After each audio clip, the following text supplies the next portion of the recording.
दोस्तों नमस्कार। कैसे हैं आप सब। उम्मीद करता हूं कि आप लोगों की तैयारी काफ़ी अच्छी चल रही होगी। इस सीरीज़ के अंतर्गत ये हमारा अगला वीडियो है। हालांकि कुछ दिनों से ये सीरीज बंद था। मेंस क्वेश्चन का जो हम लोगों का सीरीज चल रहा है, आप लोगों की डिमांड पे से पुनः शुरू किया जा रहा है। तो आज हम यहाँ पे आपके लिए एक महत्वपूर्ण टॉपिक लेके आए हैं। इसका नाम है सन्यासी विद्रोह। ये आपके प्री और मेंस दोनों एग्जाम के दृष्टिकोण से महत्वपूर्ण है। यहाँ से प्रश्न कई बार एग्जाम में पूछे गए हैं। तो आप इस पूरे वीडियो को ध्यानपूर्वक देखिए और यहाँ पे मैं आपको एकदम कहानी की तरह बताऊंगा। और उसके बाद अगर ये प्रश्न अगर मेंस में आता है या भी कहीं भी आता है तो यहाँ से आपके प्रश्न बनेंगे। तो इसमें जो महत्वपूर्ण तथ्य हैं मैंने सभी चीज़ों को इसमें सम्मिलित किया है। आप इस पूरे वीडियो को देखें और वीडियो के अंदर मुझे बताइएगा कि ये वीडियो आपको कैसा लगा। तो चलिए शुरू करते हैं। तो दोस्तों, सन्यासी विद्रोह बिहार और बंगाल से आरंभ हुआ था। आप इसे ध्यान रखिएगा। बिहार और बंगाल का जो सम्मिलित क्षेत्र था, यहाँ पे सन्यासी विद्रोह का आरंभ हुआ था और विभिन्न रूपों में यह सन 1800 ईस्वी तक चलता रहा था। इस विद्रोह में मजनू शाह, रामानंद गोसाई, देवी चौधरानी आदि सन्यासियों के गुरु थे। और बात करते हैं आगे, जो 1757 का जो प्लासी का युद्ध हुआ था, बेसिकली ये 23 जून 1757 को हुआ था। आप डेट ये याद रखेंगे। तो 1757 का प्लासी का युद्ध और 1764 का बक्सर का युद्ध ने बिहार की राजनीतिक स्थिति को बदल डाली थी। ये दोनों युद्ध के पश्चात जब बिहार में कंपनी की सरकार स्थापित हुई थी तो चारों ओर अराजकता फैल गई। धीरे धीरे अराजकता के इस वातावरण में साधु संतों और फकीरों की टोली घर घर जाकर लोगों को जागरूक करते थे और तत्कालीन दृष्टिकोण से यह जरूरी भी था।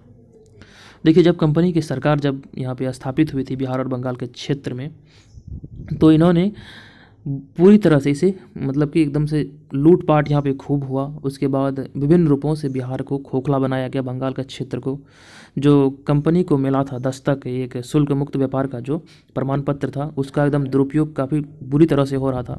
क्योंकि दस्तक जो मिला था वो कंपनी को मिला था, ना कि निजी कर्मचारी को। निजी कर्मचारी इसका उपयोग करके, दस्तक का उपयोग करके एकदम से बुरी तरह से यहाँ पे जो बाज़ार व्यवस्था थी उसको चौपट कर दिया। और यहाँ के माल को एकदम से, जो भी कच्चे माल होते थे, उसे इंग्लैंड ले जाकर वहाँ पे पक्का माल बनाया जाता था, फिर उसे बेचा जाता था ऊंचे दामों पे। तो वजह यही है, यही पृष्ठभूमि बनी थी सन्यासी विद्रोह की।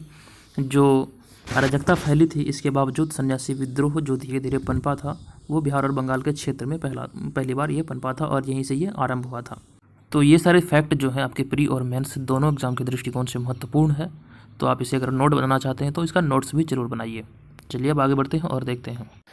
तो जब कंपनी की सरकार स्थापित हुई थी तो चारों ओर अराजकता फैल गई थी। ऐसी अराजकता के दौर में कंपनी सरकार ने बिहार को दस्तक का दुरुपयोग करके खूब लूटा।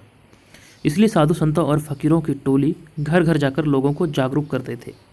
परंतु भारतीय संस्कृति, समाज और परंपराओं से अपरिचित अंग्रेज अधिकारी सन्यासियों की टोली को भेदियों का गिरोह समझकर उन पर आक्रमण करने लगा। तरह तरह के जुल्म किए गए। और इसके विपरीत वहीं दूसरी ओर सन 1759 ईस्वी से ही किसान बंदोबस्ती व लगान वृद्धि को लेकर बिहार के किसान कंपनी सरकार से भड़के हुए थे। एक वजह यह भी था। और उधर साधु संतों फकीरों को पकड़कर सरेआम फांसी पर लटका दिया जाने लगा। तो ये सारी चीज़ें थी जो सन्यासी विद्रोह की पृष्ठभूमि बनी थी। और इस दौरान सन्यासी गुरुओं ने अपने अनुयायियों से कहा कि देश को गुलामी से मुक्त कराना सबसे बड़ा धर्म है। पराधीनता की मुक्ति के लिए अपने आप को होम कर दो। ये प्रश्न कई बार पूछा गया है या फिर पूछे जा भी सकते हैं कि पराधीनता की मुक्ति के लिए अपने आप को होम कर दो, यह जो कथन कहा गया था, यह किस विद्रोह के दौरान कहा गया था और किसने कहा था? तो ये सन्यासी गुरुओं के द्वारा कहा गया था अपने अनुयायियों को। ये सारी चीज़ें महत्वपूर्ण है। अगर आपसे मेंस में पूछा जाता है तो मेंस राइटिंग में ये सारी चीज़ों को अगर आप शामिल करेंगे तो आपकी आंसर राइटिंग काफ़ी अच्छी होगी और आपको अधिक मार्क्स मिलने की भी संभावना रहेगी।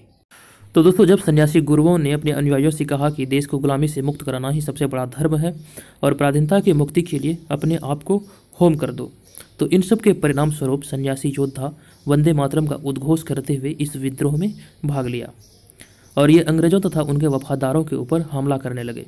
ऐसी एक घटना सारण में सामने आई, जहां पर लगभग 5000 सन्यासियों ने एक साथ मिलकर कंपनी के सैनिकों से युद्ध किया और इसके पश्चात हुसैनपुर किले पर कब्जा स्थापित किया। यह बात जब सारण के आरक्षी अधीक्षक कैप्टन है को पता चला तो उसने पटना से सैनिक मंगवाकर हुसैनपुर किला पर आक्रमण करके उसे तोप से उड़ा दिया। इस घटना में हजारों सन्यासी मारे गए थे। और वहीं दूसरी ओर इस प्रकार की एक घटना पूर्णिया में भी सामने आई। पूर्णिया के आरक्षी निरीक्षक डकरैल बंगाल के क्षेत्र से आने वाले सन्यासियों को गिरफ्तार करके फांसी पर चढ़ाने लगे और यह घटना निरंतर बढ़ती ही गई। पटना और आसपास के चारों ओर सन्यासी बड़ी संख्या में थे और भ्रमण करके लोगों को जागरूक करने का काम करते थे और ग्रामीणों से भी काफ़ी सहयोग मिल रहा था। जब इस बात की भनक गवर्नर जनरल हेस्टिंग को लगी तो उन्होंने घोषणा किया कि जिस गांव के किसान सन्यासियों के बारे में प्रशासन को सूचना देने से मना करेगा या नहीं देगा, उसे गुलामों की तरह बेच दिया जाएगा और सरेआम फांसी पर लटका दिया जाएगा। ऐसी कई घटनाएं सामने आई। ग्रामीणों को सरेआम फांसी पर लटका दिया जाता था। सन्यासियों के साथ साथ ग्रामीणों को भी कंपनी सरकार के इस प्रताड़ना को सन्यासी विद्रोह के दौरान झेलना पड़ा था। तो यहाँ पर सन्यासी विद्रोह से कुछ जुड़े हुए महत्वपूर्ण तथ्य थे आपके प्री और मेंस एग्जाम के दृष्टिकोण से। अगर आपको इस वीडियो से जरा भी हेल्प मिली हो तो वीडियो को लाइक करें और कमेंट करके जरूर बताएं कि आपको ये वीडियो कैसा लगा। अगर आप किसी प्रकार का सुझाव देना चाहते हैं तो कमेंट बॉक्स में जाकर लिख सकते हैं। किसी प्रकार के सुझाव या शिकायत है तो बेशक मुझे ज़रूर बताएं। तो दोस्तों आज के इस वीडियो में इतना ही। मिलेंगे नेक्स्ट वीडियो में, तब तक के लिए धन्यवाद।